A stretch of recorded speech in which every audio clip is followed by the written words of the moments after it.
Halo semua, sekarang kita mau summary-kan pelajaran Daily Bible School kita, di mana kali ini kita belajar berdasarkan kutipan Roh Nubuat.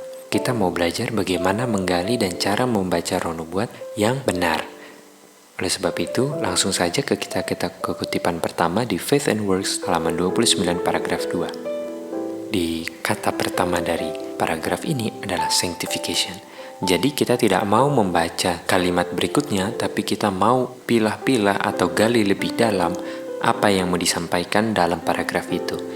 Jadi kalau kita mau cari apa itu sanctification, kita ke Efesus 5 ayat 26 sampai 27. Di situ dikatakan sanctify sama dengan cleanse. Dan hasil dari sanctification atau cleansing adalah glorious church, tidak memiliki spot atau wrinkle, menjadi holy dan tanpa cacat. Artinya sanctification itu penting untuk membuat kita menjadi holy. Dan kalau kita tahu di Roh Nubuat dibilang orang yang dimeteraikan tidak ada cacat.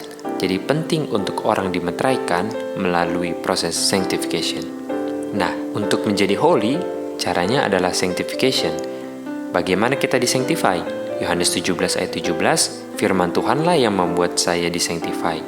Dan Yohanes 6 ayat 63, firman sama dengan kehidupan dan roh. Artinya, firman atau roh itulah yang menyucikan saya. Kalau saya tidak mengerti roh, kita tidak bisa disanctify. Di Efesus 4 ayat 30, kita dimeteraikan oleh roh Tuhan atau firman Tuhan, kebenaran Tuhan, dan kehidupannya Tuhan. Dan kita tahu di kutipan Roh Nubuat, Roh Kudus adalah Kristus.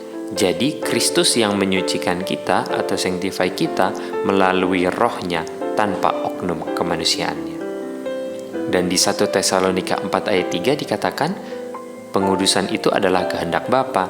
Artinya kehendak Bapa adalah untuk kita disanctify, dan rohnya itulah yang menguduskan kita. Di Matius 7 ayat 21-23, yang masuk kerajaan surga adalah yang melakukan kehendak Bapa.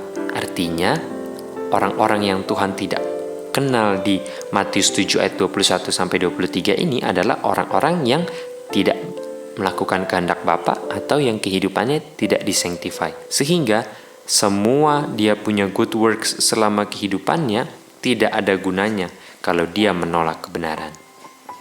Jadi orang yang hidupnya kudus itulah yang dimeteraikan.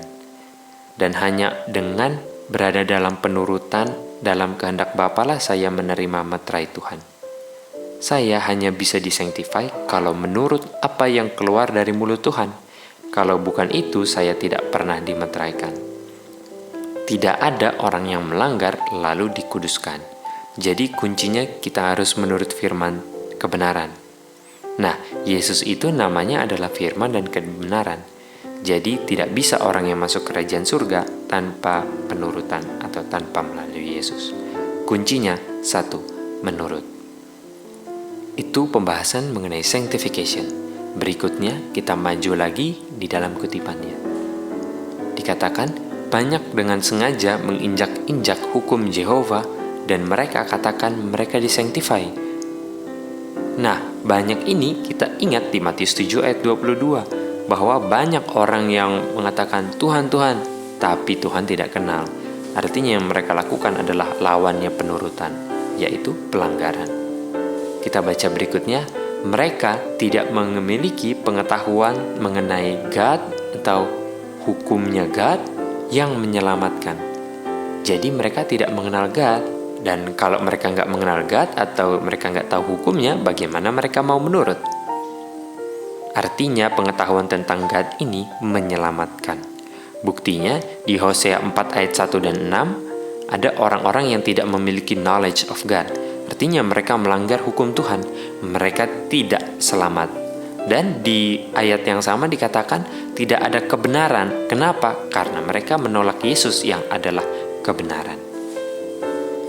Nah, kita lanjut baca lagi. Mereka berdiri di pihak setan. Setan ini memerangi hukum Tuhan. Kesimpulannya, menurut.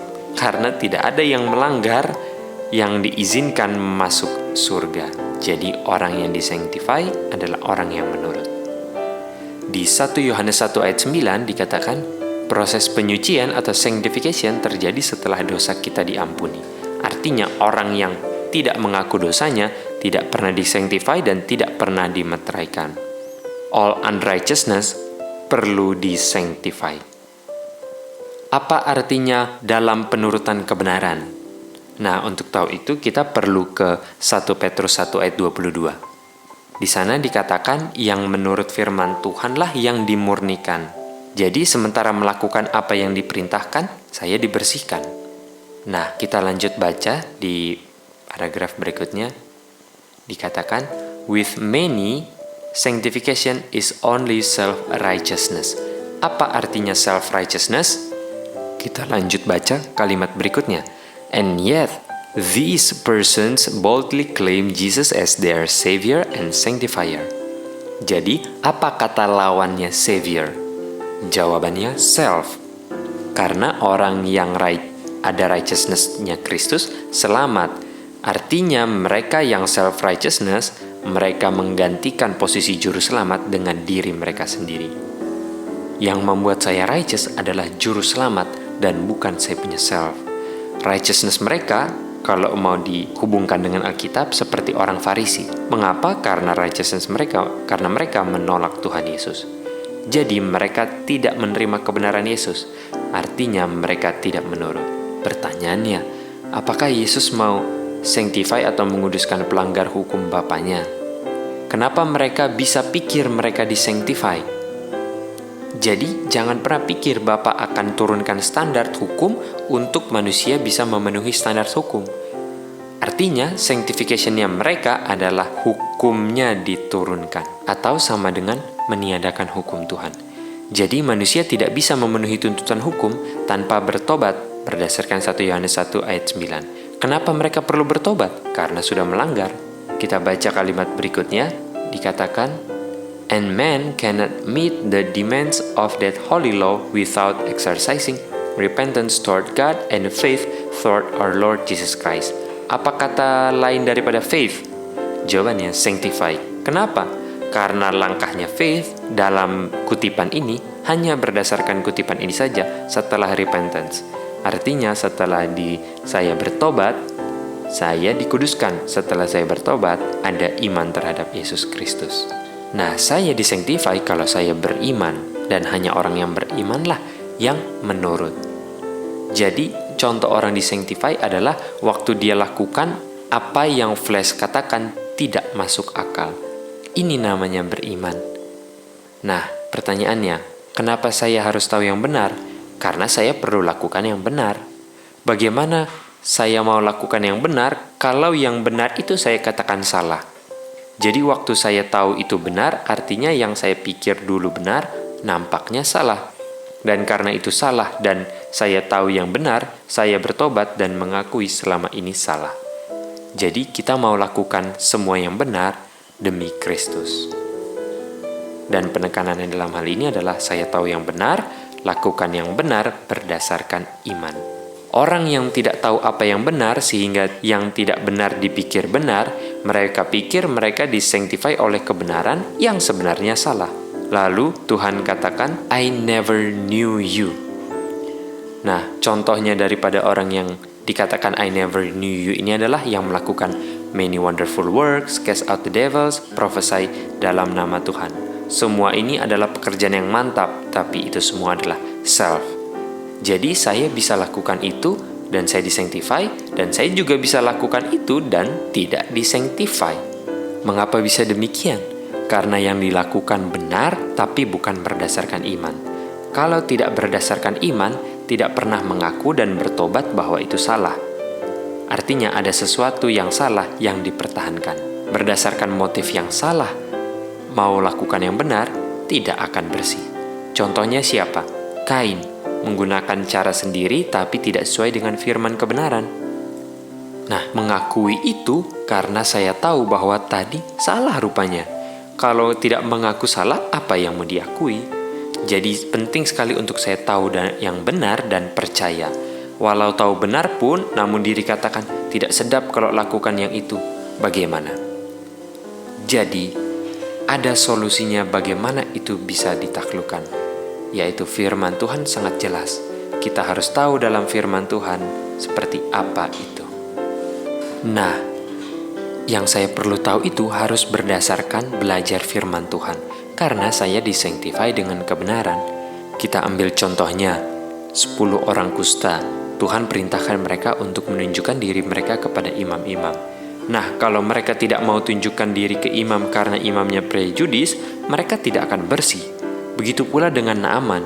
Kalau dia celupnya, oh saya maunya 8 kali karena angka 8 itu melambangkan born again. Kalau itu dia punya motif, dia tidak akan sembuh. Karena semua harus berdasarkan kebenaran, firman kebenaran yang diucapkan. Jadi, Roh Nubuat bilang, mengenai berdoa juga, jangan panjang-panjang. Kenapa? Karena nomor 1 capek untuk posisi bertelutnya. Dan nomor 2, pikiran kita juga bisa melayang. Artinya, kalau kita berdoa, kita perlu straight to the point, langsung kepada sasarannya. Dan dalam hal ini, kalau saya pikir benar, nggak perlu baca Roh Nubuat lagi. Tapi, dengan saya mau belajar, itu menunjukkan bahwa apa kebenaran yang saya ingin tahu. Kita reason lagi ya, apa gunanya kalau firman Tuhan isinya, oh yang penting love God. Padahal Alkitab diberikan 66 buku. Itu semua diberikan supaya saya belajar apa itu God punya love. Jadi bukan asal baca paragraf lalu bilang, oh intinya Tuhan mau mencintai saya. Nggak ada gunanya Tuhan berikan 66 buku di Alkitab. Nah, kadang kalau dalam belajar Roh Nubuat atau baca Roh Nubuat, kadang di ujung paragraf ketiganya lah baru terbuka apa yang ada di paragraf 1 dan 2. Dan kadang juga ada di paragraf 7, oh baru ini ada hubungannya dengan paragraf 3 atau paragraf 4. Jadi, penting sekali untuk kita pagi-pagi berdoa untuk Tuhan, kasih ingat semua apa yang saya sudah tahu benar. Dan kadang di saat saya sedang melakukan sesuatu, baru saya mengetahui bahwa dalam hal inilah saya perlu di-cleanse. Dan di saat itu kita bisa bilang, terima kasih Tuhan sudah kasih ingat akan hal-hal kecil. Sanctification is a work of a lifetime. Ini adalah pekerjaan seumur hidup. Semakin saya tahu kebenaran, semakin saya akan lihat betapa kotor diri saya. Semakin saya mengetahui kebenaran, semakin saya bisa lihat betapa pikiran manusia ini jahat dan kotor. Demikianlah summary dari Daily Bible School kita. Sampai bertemu di summary berikutnya.